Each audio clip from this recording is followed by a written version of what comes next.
এই হলো আমাদের ভাস্তি জামাই, সারাদিন উপাস থেকেও সব মানুষের কিভাবে সেবা করে যাচ্ছে দেখো।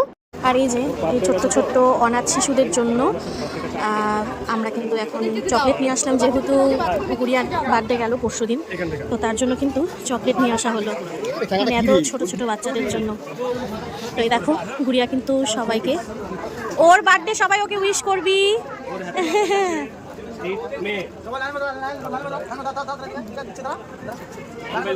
দেখো মানে কি ভালো লাগছে দেখতে, এত ছোট্ট ছোট্ট বাচ্চাগুলো, সত্যি।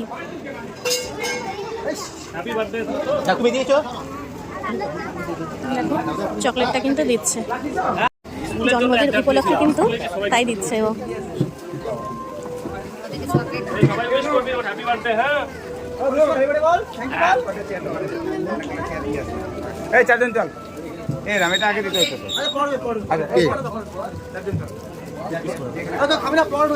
আর এই হলো আমার ভাস্তি, যার বাড়িতে এসেছি, ওকে কিন্তু আজকে আমি সাজিয়েছি, মানে খুব তাড়াহুড়ার মধ্যে। জানোই তো যাদের বাড়িতে পুজো পার্বণ থাকে তাদের কতটা চাপ থাকে। এই বাচ্চাদের যারা দেখাশোনা করে সেই দাদারা বলল এই বাচ্চাগুলো নাকি অনেক দিন পরে চকলেট খেলো। শুনেই মনটা ভীষণ খারাপ হয়ে গেল। ভালো রাখুক ঠাকুর সবাইকে।